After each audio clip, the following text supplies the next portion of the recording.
Hi students. In my previous lecture on IPC, we were on culpable homicide. We had started body offences. Chapter 16 of IPC deals with offences against human body. The highest offence against a human body is causing death.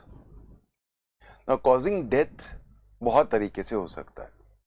Causing death can be culpable homicide. Causing death can be homicide which is excusable, causing death which is justifiable, causing death by negligence, causing death for dowry purposes, causing death by abetment, causing self-death,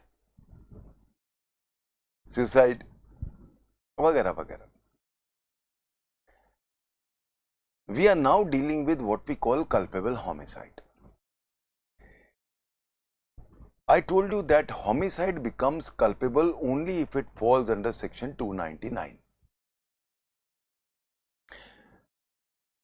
All homicides are not culpable.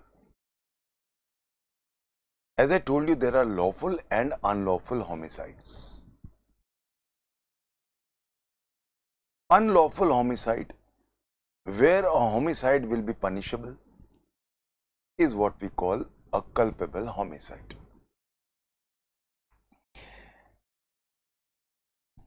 In my last lectures, we saw that culpable homicide has two aspects. Whoever causes death with a desire to cause death. The desire to cause death can be divided into two parts. Extreme desire to cause death and less desire to cause death. But desire is there. In other words, intention is there.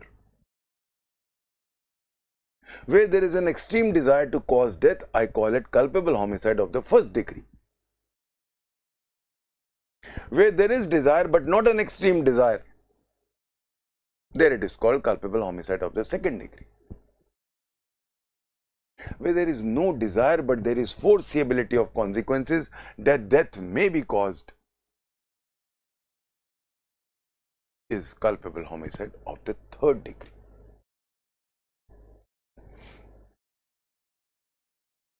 We started reading the section last time.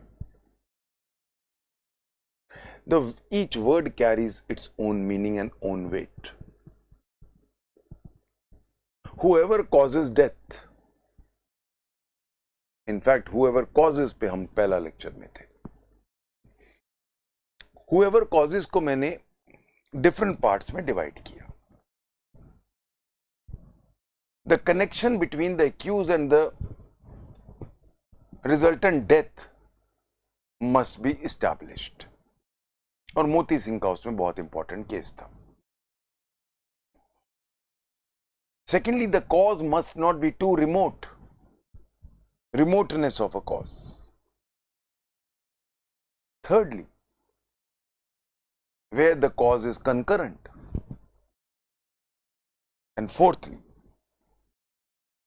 where death is caused inadvertently, but with an intention to kill somebody, or death is caused inadvertently without any intention to kill anybody. पूरा lecture था हमारा सिर्फ एक word पे, whoever causes. I hope all my students are clear on that.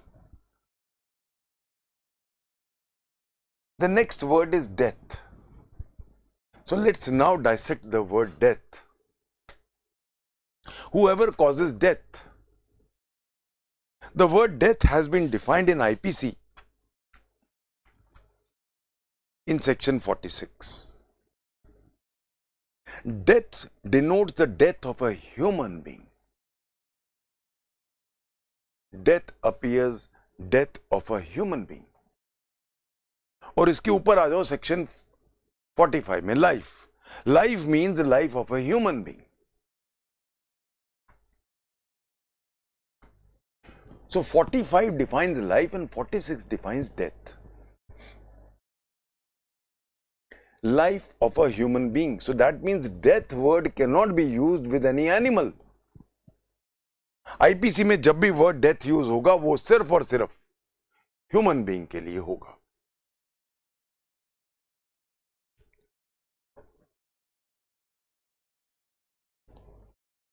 In other words, whoever causes death of a human being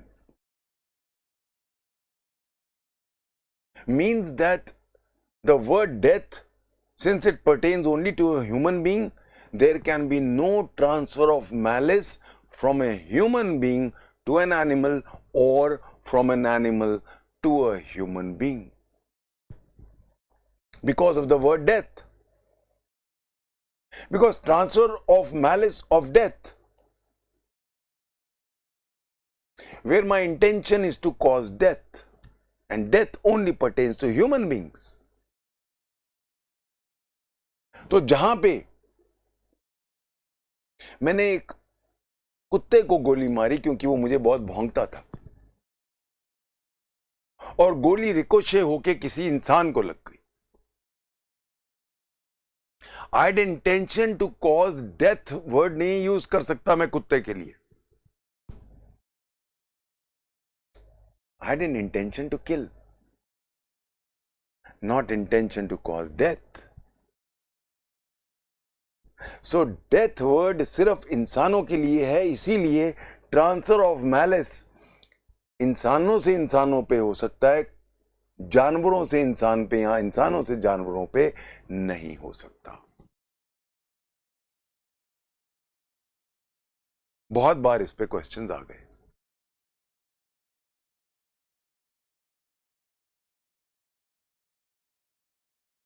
मैं एक जंगल में हूं, बीहड़ जंगल है, वहां पे मैंने एक जंगली जानवर को गोली मारी, unknown to me and completely unaware, कोई नॉलेज नहीं थी. उस बीहड़ जंगल में कोई इंसान था, उसको गोली लग गई. There is no transfer of malice. Now, but I have caused death. But was there an intention to cause death? No. Was there a desire to cause death of that man? I don't even know him. No. Was there a knowledge to do? Was there foreseeability of consequences? No. Now, जंगल है, बीहड़ जंगल है, dense जंगल है, जहां कोई आदमी आता ही नहीं है. मैं पागल हूं जो वहां चल पड़ा शिकार करने, और मेरे जैसे पागल नहीं है. वहां पे नेग्लिजेंस भी नहीं है. I ought to have known. सपने में भी नहीं सोच सकता था इतने डेंस जंगल में इंसान होगा. कभी आप जाओ ना ऐसे जंगल, आप सोच रहे हो ऐसे जंगल होते हैं, बिल्कुल होते हैं. मैंने एज अ पुलिसमैन देखे हैं. गो टू छत्तीसगढ़ के जंगल, या और नीचे चले जाओ, साउथ इंडिया में चले जाओ, केरला में चले जाओ, इतने डेंस जंगल होते हैं. आप खो जाते हो जंगल में. In fact in one of my sojourns there, I got lost. और मैं बहुत टेंशन में आ गया क्योंकि वहां बहुत सारे किंग कोबरास भी थे और 2-3 मुझे दिख गए थे. तो मैंने कहा आज तो यहीं. अब वहां ऐसी जगह पे मैंने गोली चलाई किसी जानवर पे और इंसान को लग गई. ये तो इवन नेग्लिजेंट भी नहीं है. अब ये हम एक्सीडेंट में ले सकते हैं. बट अगर यही गोली मैंने एक कुत्ते पे चलाई चंडीगढ़ में, जहां डेंसली पॉपुलेटेड है, अब ठीक है, I have no intention, my intention can not be transferred, my knowledge can not be transferred, क्योंकि नॉलेज या intention to cause death of a dog can not be transferred to a man. But now it is a case of negligence, rashness. अब ये इसलिए 304A में जाएगा. Similarly अब कोई भी केस ले लो जो हमने अब इतने डिस्कस किए. पुनैया फतेह मियां, उसने बोला सांप सपेरा था, उसने कहा सांप का डर हटाना है तो कोबरे का मुंह खोल के उसमें डालो. अंडर मिसकंसेप्शन उसके शिष्यों ने कंसेंट दे दी कि ठीक है हम कर लेते. They followed him. Died. Was there a desire that he should kill? क्या डिजायर थी सपेरे की कि मर जाए? नहीं, उसके शिष्य थे. क्या फोर्सिएबिलिटी ऑफ कॉन्सिक्वेंसेस था? नहीं. उसको जेन्युइन नहीं लगता था सांप नहीं काट सकता. उसके हमने फैंग्स रिमूव कर दिए. But he ought to have known सांप है, कोबरा है. चांसेस हैं कि अगर थोड़ा सा भी उसका फैंग बच गया तो वो डस्ट लेगा. Hence, it is not to be totally pardoned. Hence, it is a case of 304A. सबसे इंपॉर्टेंट चीज क्या बनती है हमारी?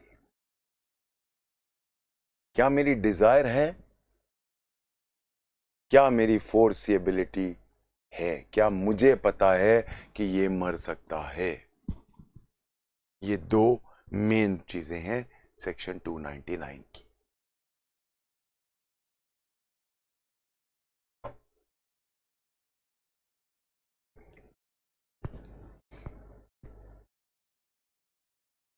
एक बहुत इंपॉर्टेंट इसी बेयर एक्ट में दिया हुआ है डेथ के ऊपर. Let's see. इलस्ट्रेशन पे जाते हैं. इलस्ट्रेशन पे जाते हैं. Illustration C. A by shooting at a fowl. Fowl basically means एक मुर्गी. A by shooting at a fowl with an intent to cause death. नहीं लिखा है, मैकॉले है ये. With an intent to kill. Really, I am very worried कि ये नई IPC लिख रहे हैं. मेरे तो टेंशन से बुरा हाल है कि ये कैसे लिख सकते हैं इतनी अच्छी. हमने एक देखा था ना वो सेक्शन 100 में जो मॉडर्न डे में कॉलेज ने लिखा है. देख लिया था ना हमने कितनी गलती थी उसमें. He has not used the word with an intention to cause death, because death word section 46 only death of a human being है. So A by shooting at a fowl with an intent to kill and steal it. चोरी करने के नियत से उसने एक मुर्गी पे गोली मारी, उसको मार के उठा के ले जाने के लिए. Kills B, who is behind a bush. A not knowing that he was there. झाड़ी के पीछे बी था, ए को नहीं पता था बी वहां है. Here, although A was doing an unlawful act, he was not guilty of culpable homicide. चाहे वो चोरी कर रहा था, मुर्गी को मार रहा था चोरी करने की नियत से, फिर भी ये कल्पेबल होमिसाइड नहीं है. Why? As he did not intend to kill B. There was no desire to kill B or to cause death by doing an act which he knew was likely to cause death.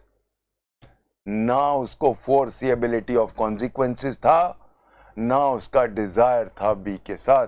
So culpable homicide नहीं है, despite the fact that it was an unlawful act. Question ये उठता है, फिर ये क्या है? अब अगर ये बी ऐसी जगह था जहां पे he ought to have known कि यहां इंसान हो सकते हैं, तो वहां पे he will go to 304A. Suppose कोई एक पार्क है, पार्क के अंदर ये मुर्गी चोरी करने कहीं चला गया, आसपास पार्क है, लोग घूमते हैं, या जहां मुर्गी चोरी करे साथ ही पार्क है, वहां बुशेस हैं, वहां लोग आते जाते रहते हैं. Now it is a rash and negligent act. He ought to have known. But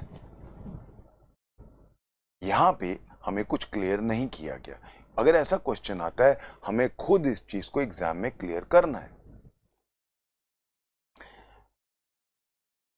Now the question arises, is it an accident?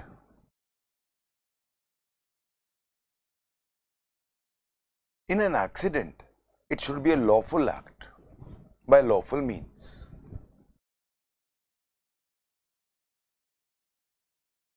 It is a lawful act by lawful means. But then we've already read Macaulay where the pickpocket puts his hand into the pocket of the passerby and thereby the gun goes off. Same principle apply करेंगे हम यहां. इसलिए मैं बार बार कह रहा हूं ये question क्यों आता है. बहुत सारे चीजें खोल देता है, पेंडोरास बॉक्स खोल देता है ये इलस्ट्रेशन. तो जहां पे मैंने फाउल को मारने की नियत से उस पर गोली चलाई, there is no causal connection between the act and the resultant harm, to quote Macaulay.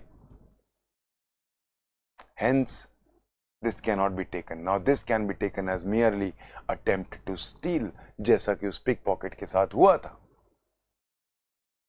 I hope everybody is clear on this point. So, another connotation of death.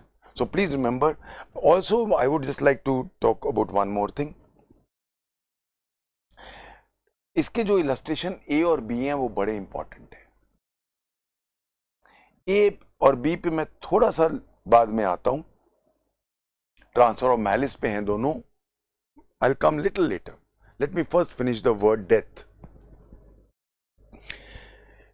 Death का एक और कॉनोटेशन है. अभी हमने देखा कि डेथ क्योंकि by virtue of section 46 can go from man to man, इंसान टू इंसान. एक और जो कॉनोटेशन आता है डेथ का, death of a child. Child is a human being. Death of a child in the womb is not culpable homicide. एक और कॉनोटेशन वर्ड डेथ का, हूएवर कॉजेज डेथ. डेथ का एक और कॉनोटेशन है हमारे पास, death of a child in a womb is not culpable homicide. It will not covered by whoever causes death. इसके ऊपर हम चलते हैं explanation 3. Let's go to explanation 3. The causing of the death of a child in the mother's womb is not homicide. Never forget this line. ये prelims, mains, interview तीनों का है.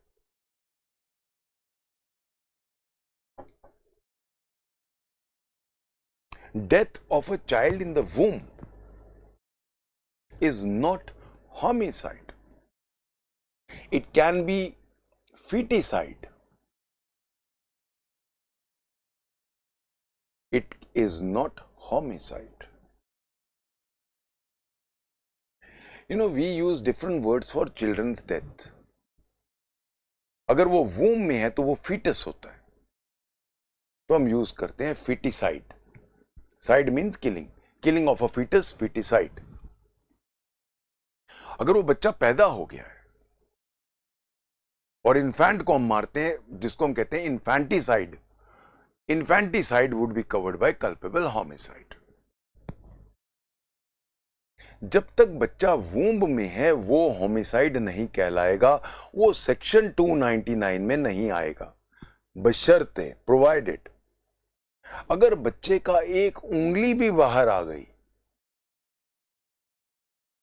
तो माना जाएगा वो कंप्लीट ह्यूमन बीइंग बन चुका है. Let's go through explanation 3. The causing of the death of child in the mother's womb is not homicide, but it may amount to culpable homicide to cause the death of a living child. अगर बच्चा जिंदा है और उसको मार रहे हो तो वो होमिसाइड है. कब? If any part of that child had been brought forth, though the child may not have breathed or been completely born. ये जब हम इसकी ड्राफ्ट आईपीसी पढ़ते हैं, मैकॉले राइट्स के इंडिया एक ऐसा कंट्री है जो एक स्ट्रेंज कंट्री है जहां लड़कियों को मार दिया जाता है, बच्चियों को, छोटी बेबीज को.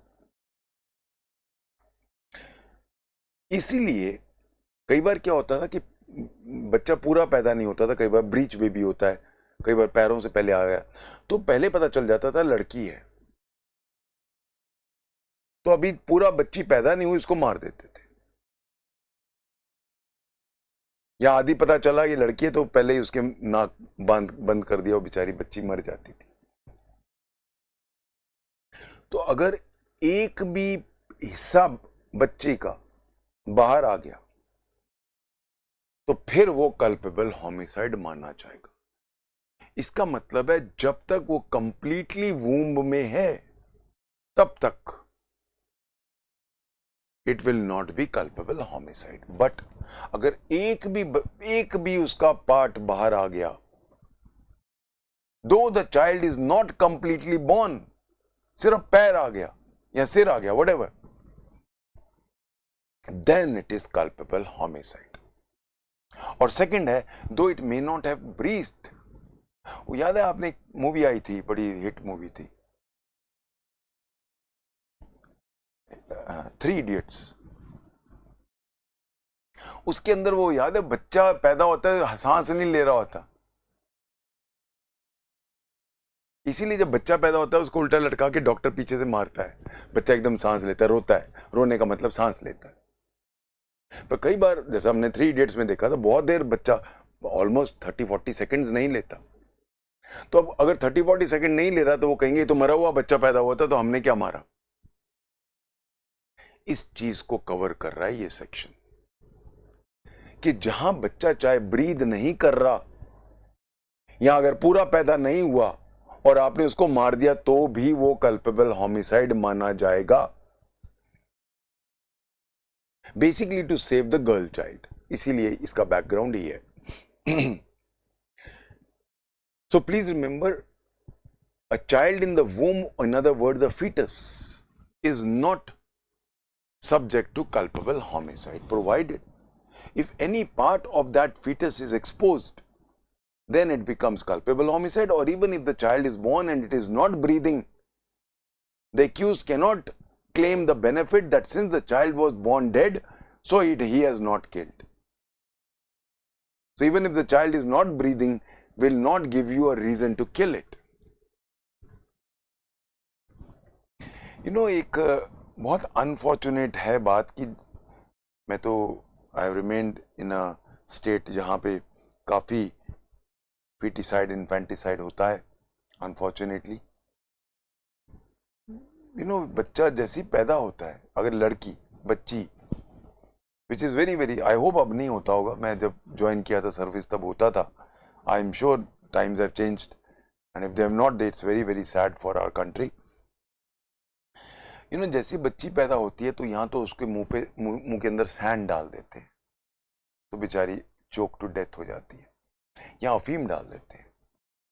All these are very bad ways and very very brutal and barbaric ways in which we treat the girl child, which is absolutely abhorrible and absolutely not acceptable.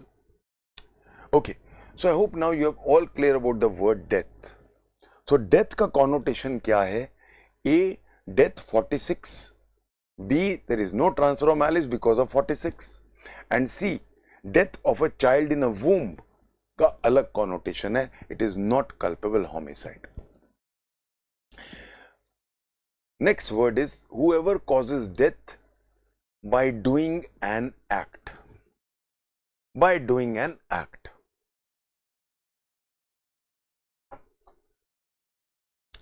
Act means some movement of muscle.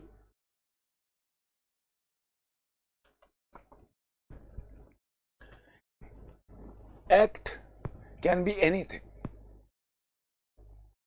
Poisoning, drowning, striking, shooting, कुछ भी.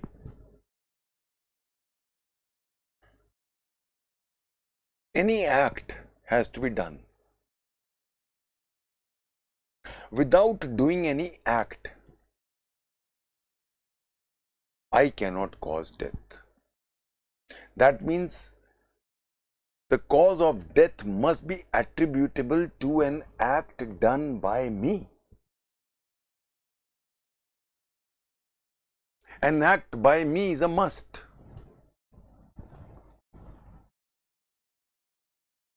Act by virtue of section 32 हम पढ़ चुके हैं. Includes omission, illegal omission. Illegal omission.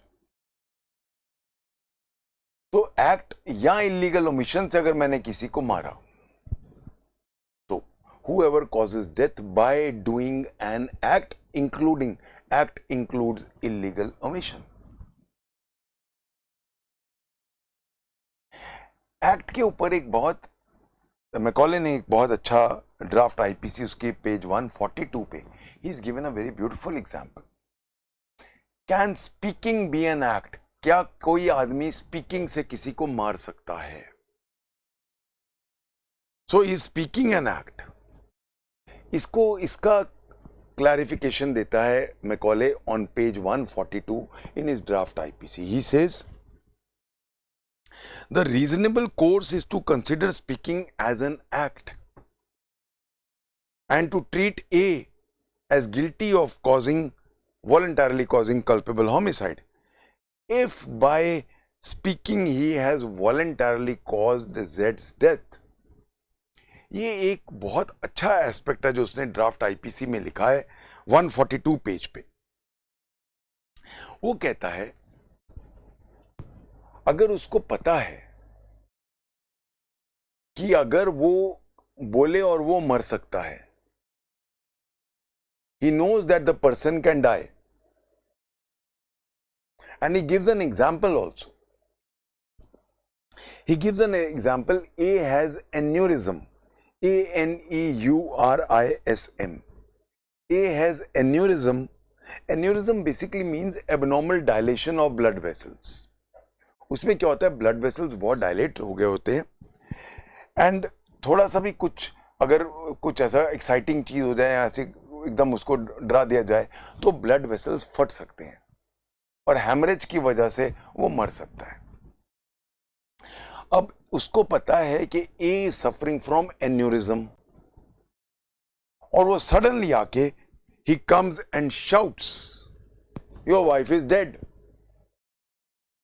This person goes into a shock और उसकी blood vessels फट जाती हैं और वो मर जाता है. This would amount to culpable homicide. So speaking can be an act. Whoever causes death by doing an act, provided I know that by speaking I can cause death. जहां मुझे स्पेशल नॉलेज है वो हम आएंगे clause 2 में आएंगे section 300 में. जहां मुझे सब्जेक्टिव नॉलेज है, स्पेशल नॉलेज है कि इसको ये बीमारी है, अगर मैं जोर से इसको कुछ बोलूंगा इसकी नसें फट जाएंगी. Now speaking can be an act. So speaking is an act and it can cause death, and we have, as I said, page 142 of draft IPC, Macaulay has given this example. But at the same time, death by illegal omission is also causing by an act. As I told you, section 32 makes it very clear that act includes omission. What will be an illegal omission? पहला question ये उठता है. Illegal omission has been defined as an omission which if I don't do it would be against law. कई बार क्या होता है कि जहां मेरी एक ड्यूटी आती है, और ये चीज अगेन ड्राफ्ट आईपीसी में पेजेस 138 एंड 139 में मैकॉले क्लियर करता है, बहुत अच्छी तरह हमें बताता है इलीगल ओमिशन क्या होता है. Also, I have the famous case of Om Prakash versus State of Punjab, 1961 Supreme Court, जहां पे एक हस्बैंड अपनी वाइफ को स्टार्व कर रहा था, उसको खाना नहीं दे रहा था कि मर जाए, मारने की नियत से.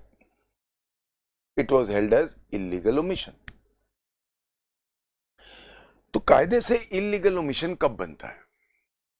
जब मेरी ड्यूटी है आपकी तरफ और अगर मैं वो ड्यूटी नहीं करता हूं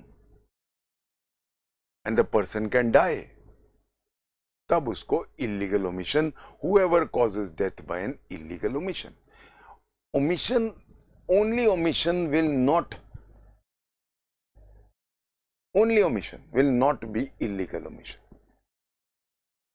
Illegal omission होने के लिए there must be a duty, और वो एक लीगल ड्यूटी होनी चाहिए, एक लॉफुल ड्यूटी होनी चाहिए. लॉफुल ड्यूटी दो तरह की है. एक जो लॉ एक्सप्रेसली बोलता है, और एक वो जो इंप्लाइडली आपकी ड्यूटी बन जाती है. ये जो मैं बारीकियां बता रहा हूं, ये थैंक्स टू मैकॉले मैंने उसी से सीखी है. When I go to his page 138 and 139, let me read the exact lines from draft IPC. In his draft IPC pages 138 and 139, Macaulay says, I quote, "It is murder if Z was a bedridden invalid." Z हिल डुल भी नहीं सकता और bed पे पड़ा हुआ है. So it is murder. ये questions आपके ऐसे के ऐसे प्रोपोजिशंस आ जाएंगे, ध्यान रखना. It is murder if Z was a bedridden invalid and a nurse was hired to feed Z doesn't do so. Z bedridden है, invalid है, हिल नहीं सकता है. ए को रखा गया है कि वो Z को फीड करे एज अ नर्स. ए उसको फीड नहीं करता है विद एन इंटेंशन कि वो मर जाए. It is murder. मैं कॉल पहला. Second, next, it is murder. अब ये बड़ा इंपॉर्टेंट लाइन है अगली जो अब आगे बोल रहा है. It is murder if A was detaining Z in an unlawful confinement. A ने Z को किडनैप किया, एबडक्ट किया और अपने पास wrongful confinement में रख रहा है.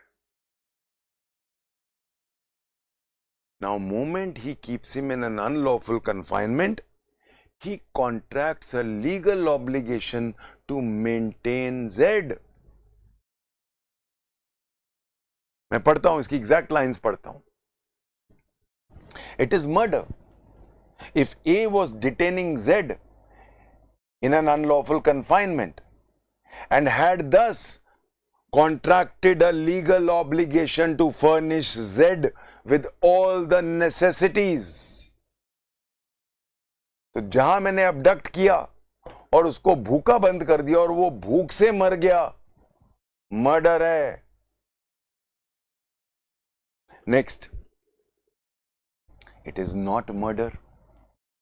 Third point, it is not murder if Z is a beggar who has no other claim on A than that of humanity. पर अगर मैंने एक बेगर को, एक क्या कहते हैं बेगर को, मांगने वाला, बेगर को मैंने खाना नहीं दिया और वो मर गया, तो मर्डर नहीं है, तो कल्पेबल होमिसाइड नहीं है, क्योंकि मेरी कोई लॉफुल ड्यूटी नहीं है उसको मेंटेन करने की. So please remember, wherever I have a legal obligation to maintain and I don't, then it is an illegal omission. I have a legal responsibility to maintain my children. I have a legal responsibility to maintain my wife. I have a legal responsibility to maintain my old parents who are unable to maintain themselves. I have even a legal obligation if I have abducted you, I have kidnapped you, I have undertaken an implied legal obligation. This is why these beautiful lines of draft IPC 138, 139 pages are brilliantly clearing the concept of what is an illegal omission. I hope everybody is clear on this. Coming back to our IPC, whoever causes death by doing an act. Now, by doing an act against a person, तो समझ आता है. But suppose I do an act without having any intention to kill anybody, can that be culpable homicide? Example लेते हैं, मुझे दुनिया से नफरत है। बहुत सारे ऐसे बेचारे लोग होते हैं जो बहुत सताए होते हैं दुनिया से, उनको बहुत I feel sad for them. मैंने एज अ पुलिसमैन मैंने मिला हूं ऐसे बहुत लोगों को जिनको पूरी दुनिया से नफरत है। Many times I to arrest them and I to say, तो मुझे जब उनकी थोड़ी बहुत सेवा हो रही होती थी थाने में, तो कह रहे थे मार लो मार लो, भगवान करे पूरी दुनिया आज एटम बम गिर जाए, ऊपर से दूसरी पृथ्वी आके इस पृथ्वी पे सब लोग मर जाएं। नेगेटिव। उनकी भी गलती नहीं है बेचारों का, हालात ऐसे होते हैं कि वो ऐसे बन जाते हैं। तो ऑर्डिनरी आदमी तो ऐसा नहीं होता है, बट चलो ऐसा एक आदमी है दुनिया का सताया हुआ है, is very unhappy with the world कि वो पैदा ही क्यों हुआ। वो एक बड़ा सा गड्ढा खोदता है सड़क पे कि जो भी आए उसमें गिरे और मरे। तो बहुत डीप गड्ढा खोदता है और नीचे पत्थर रख देता है कि जो भी आएगा वो उसमें गिरे, और वो उसको ढक देता है पत्तों से। कोई बेचारा ऐसे पासरबाई जा रहा होता है, वो उसमें गिरता है, मर जाता है। अब जब मैंने गड्ढा खोदा था, it is not against any known person. मैं तो चाह रहा हूं कि पूरी दुनिया इस गड्ढे में गिर जाए, मर जाए। क्या ये ट्रांसफर ऑफ मैलिस होगा? ऐसे क्वेश्चंस आए हुए हैं, इसका आंसर हमारे पास आईपीसी में है। Let's go to illustration 1। A lays sticks and turf over a pit. A lays sticks and turf over a pit. एक बड़ा सा गड्ढा है, उसको वो ढक देता है टहनियां डाल के, पत्तों से, स्टिक्स से। टर्फ मीन्स घास फूस। With the intention of thereby causing death of whom? Of anybody. Thereby intention of causing death of any person नामजद नहीं है। कोई भी मरे, बस मर जाए।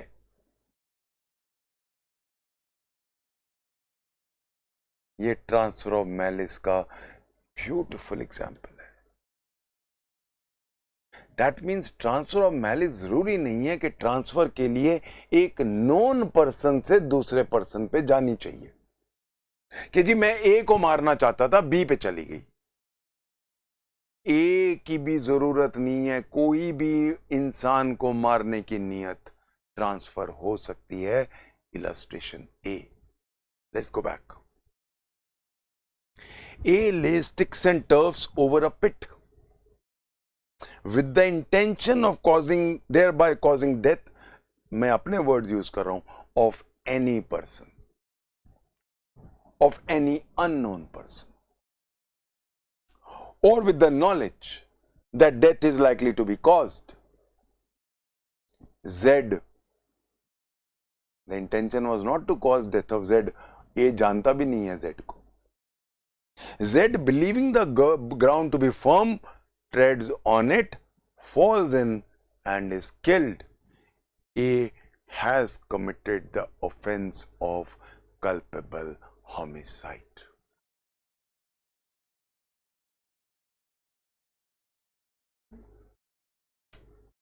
Act. Whoever causes death by doing an act which is not directed against any specified person also will result in culpable homicide. Illustration B, transfer of malice. एक और देखते हैं। A knows Z to be behind a bush. B does not know it. A को पता है कि Z उस झाड़ी के पीछे है, B को नहीं पता। A intending to cause or knowing it likely that to cause Z's death induces B to fire into the bush. B fires and kills Z. Here B may not be guilty of any offense, but A has committed the offense of culpable homicide. बहुत अच्छे illustrations हैं, बहुत ध्यान से रखना, यही आएंगे exam में. ए को पता है बी झाड़ी के पीछे, सॉरी जेड झाड़ी के पीछे, बी को नहीं पता है.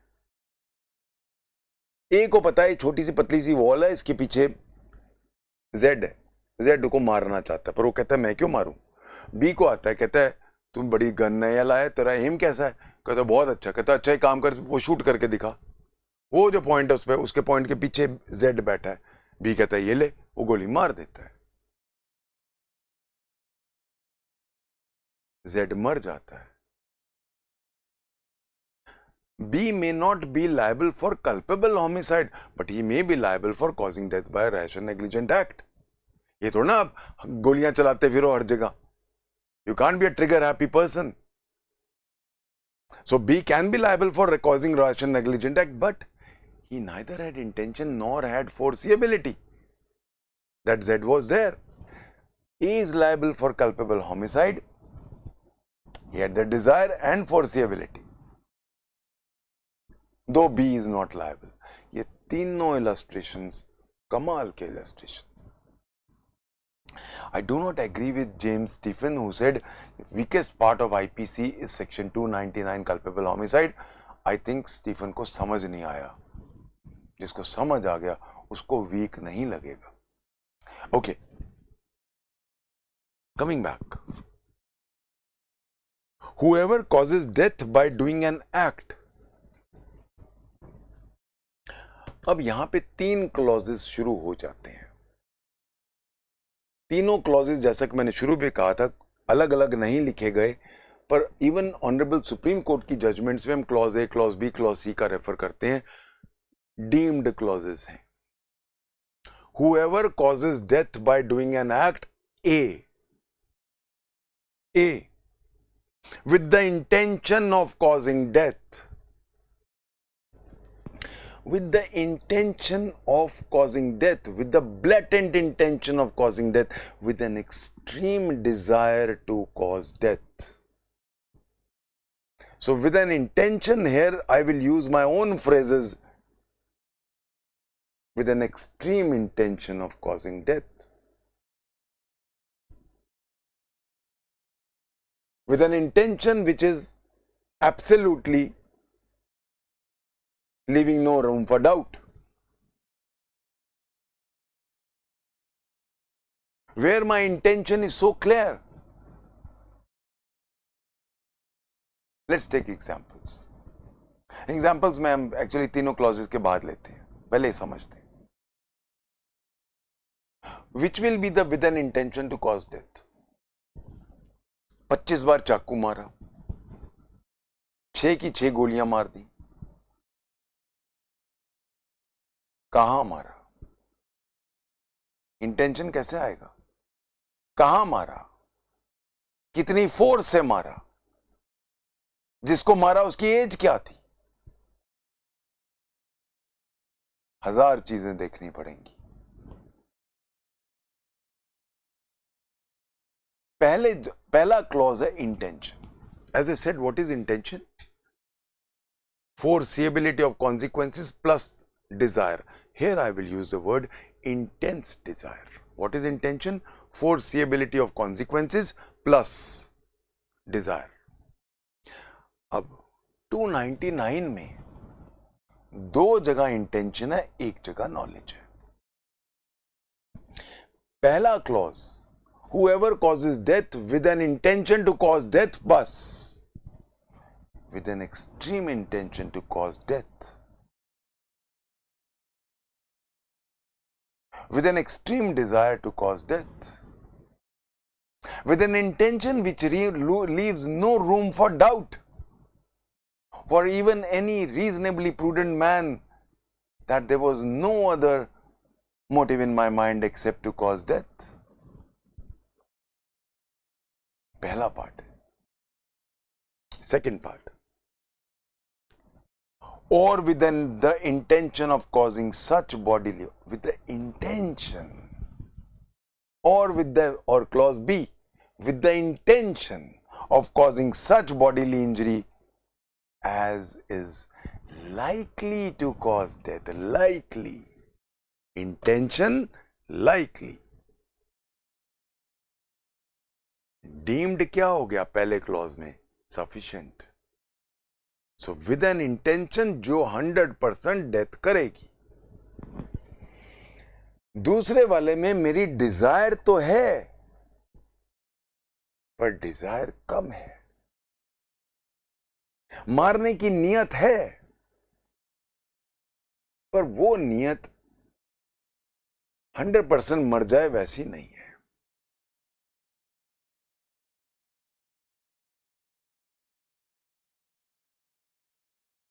There are 3 clauses. 2 clauses intention के हैं, तीसरा क्लॉज नॉलेज का है. ये मैकॉले का ब्रिलियंस है कि उसने इंटेंशन को 2 पार्ट्स में डिवाइड किया. पहले वाले में इंटेंशन इतनी क्लियर है, ब्लैटेंट है, it leaves no room for doubt. But दूसरे वाले में doubt comes in.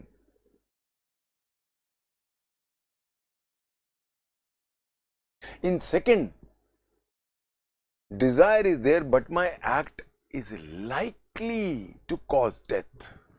It is not definite to cause death. मेरे पास हमारी लड़ाई हो गई.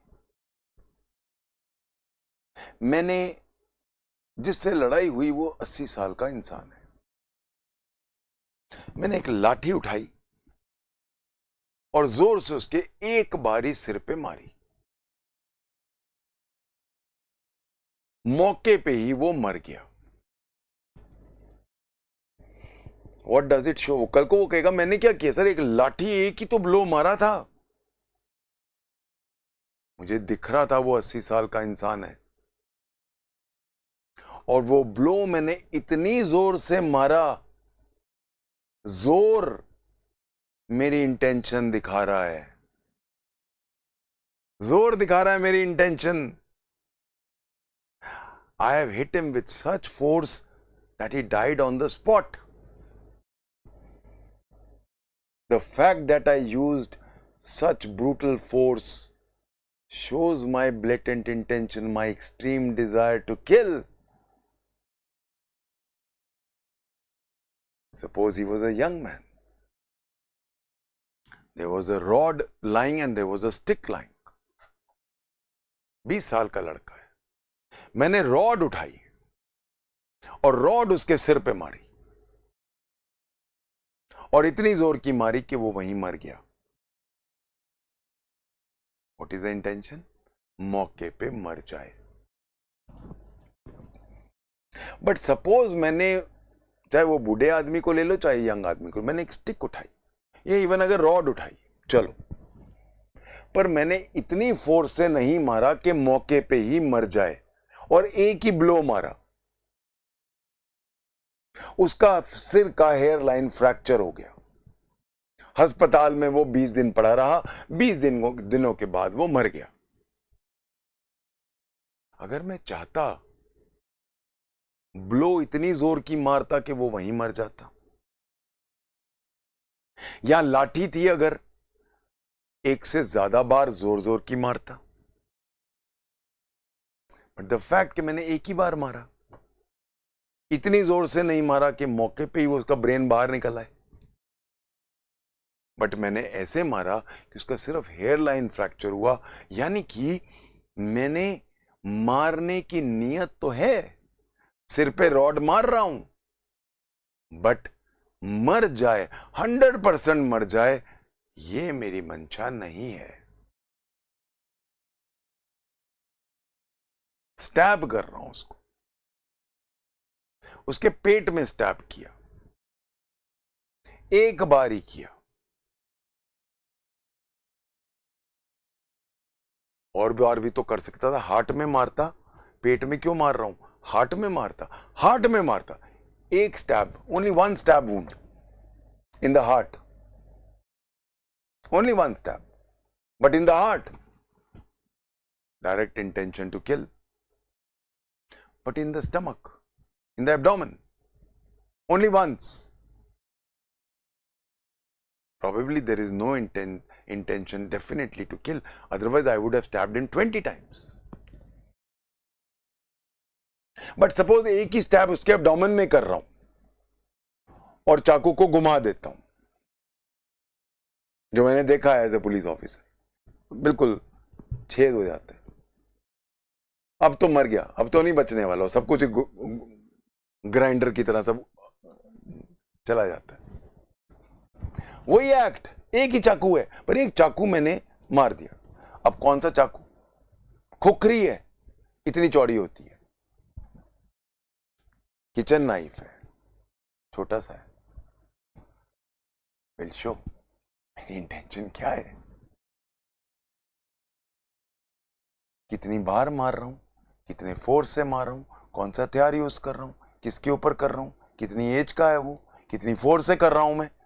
इतने सारे को कॉन्फिडेंस आ जाते हैं, इतने सारे डिफरेंट एस्पेक्ट्स आ जाते हैं. So many aspects come in.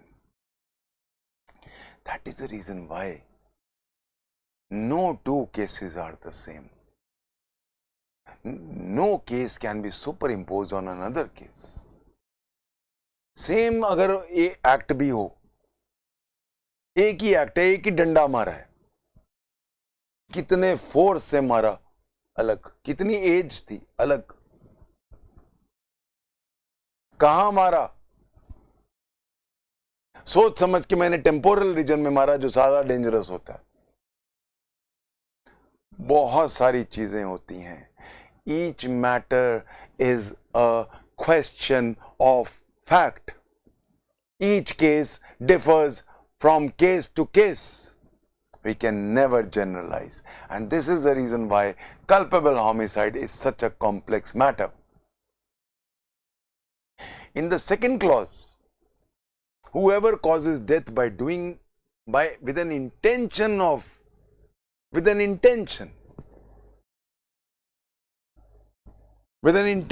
of causing such bodily injury. I am intentionally causing such bodily injury, but that bodily injury is not sufficient to cause death. It is merely likely to cause death. It is culpable homicide of the second degree. दो जगह intention है, पर intentions का भी फर्क है. पहली intention black है, दूसरी इंटेंशन ब्लैक नहीं है, डार्क ग्रे है. तो जहां मैंने किसी के हार्ट में चाकू मार रहा हूं, एक ही मार रहा हूं, but he dies on the spot, black है, तभी तो हार्ट में मार रहा हूं.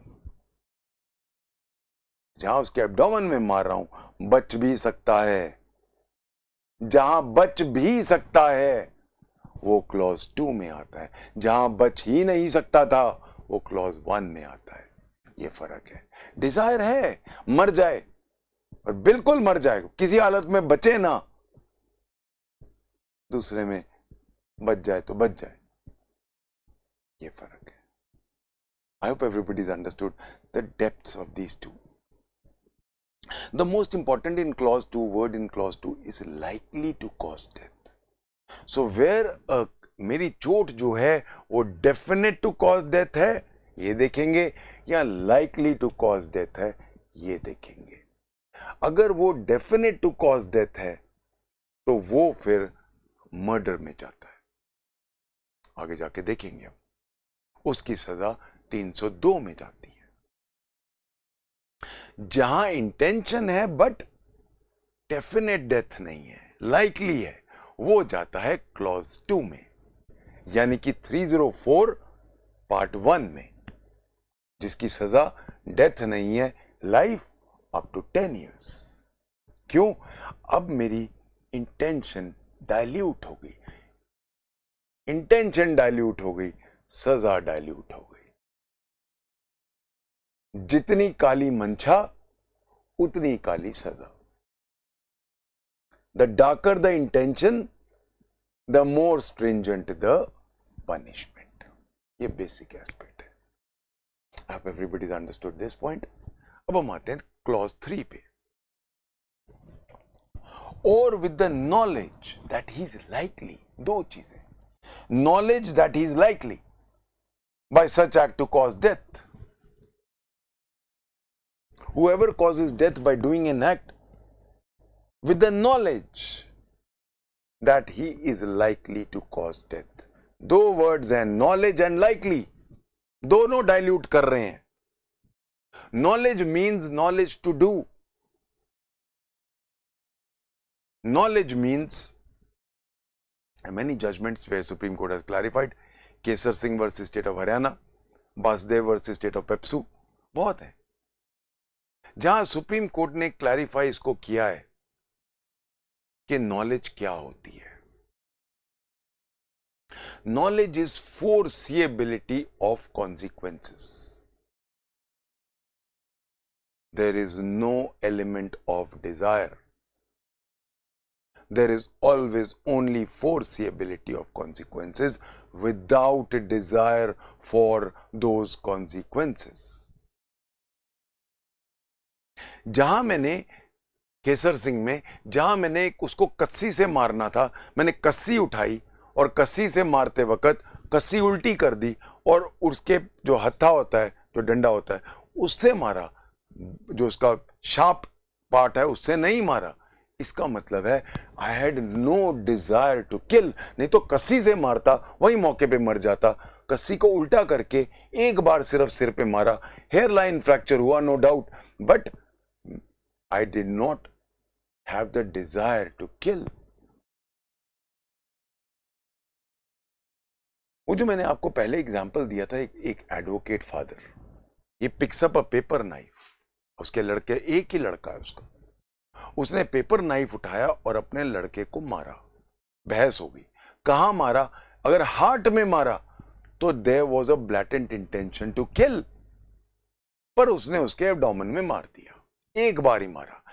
और वो भी अब कितना मारा, ये भी देखना होता है, कितना मारा, पूरा अंदर डाला, आधा डाला, डिपेंड्स। पूरा मैंने मारा, बार बार मारा, वो अलग हो गया। थोड़ा सा मारा, एकदम मुझे रियलाइज हो गया मैं क्या किया, छोड़ दिया, निकाल लिया, और फिर मैंने उसको फटाफट हॉस्पिटल ले गया। डिजायर नहीं है, नॉलेज है। इसीलिए नॉलेज जहां है और डिजायर नहीं है। अगर मैं ब्लैटेंट इंटेंशन को ब्लैक रखूंगा, क्लॉज 2 को अगर मैं डार्क ग्रे रखूंगा, इसको मैं लाइट ग्रे कलर दूंगा। कई बार एक ऐसा एक्ट हो जाता है जहां डिजायर नहीं है, नॉलेज है, पर मैं डेथ कर पाता हूं, कर देता हूं। सो जहां पे एक वुमन थी, न्यूली जो मदर बनी थी, बेटी को जन्म दिया था, चौथी बेटी हुई थी, हस्बैंड तलवार लेके भाग रहा था, वो औरत बेचारी उस हालत में भी उसको, बच्ची को बचाने के लिए भाग रही थी, उसको कुछ नजर नहीं आया कहां जाऊं। हस्बैंड पीछे आ गया था तलवार लेके, बच्ची को बचाने की नीयत से वो कुएं में छलांग मार गई। उसको पता था हस्बैंड पानी में नहीं आएगा, बच्ची मर गई, उसके हाथ से छूट गई, वो मर गई। Now whoever causes death by doing an act, yes, फोरसिएबिलिटी थी, मर सकते हैं, फिर भी वो कूदी। यहां पे अब हम उसको मैक्सिमम सजा देंगे 10 साल और फाइन, 304 पार्ट 2। तो जहां मैं ब्लैटेंट काली इंटेंशन से आ रहा हूं मारने के लिए, 302। जहां में इंटेंशन है, डिजायर है, पर उतनी नहीं है, लाइकली है मेरा एक्ट डेथ कॉज करेगा, श्योर नहीं है, वो 304 पार्ट 1। जहां डिजायर बिल्कुल नहीं है पर फोर्सिएबिलिटी है मुझे कॉन्सिक्वेंसेस के, और मैंने फिर भी वो किया, now it is 304 part 2 which is punishable with 10 years और फाइन, और फाइन 1 रुपी फाइन भी हो सकता है। So I hope now everybody is clear about 299 का पहला पार्ट एग्जैक्टली क्या है, कैसे बना है। इसमें अब एक पॉइंट उठेगा, I will leave it because we have run out of time. एक क्वेश्चन उठेगा कि जहां मैंने किसी को मारा, मैंने सोचा वो मर गया है पर वो मरा नहीं था, और मैंने उसको अपने मारने को छुपाने के लिए मैंने उसको टांग दिया, और वो मरा टांगने से, ना कि मेरे पहले ब्लो से, तो उसका क्या हम हश्र मानेंगे? ये मेरा कल का टॉपिक होगा. ये बहुत इंपॉर्टेंट है from examination point of view. I hope everybody started understanding what is culpable homicide. We take it up from here. Thank you. God bless.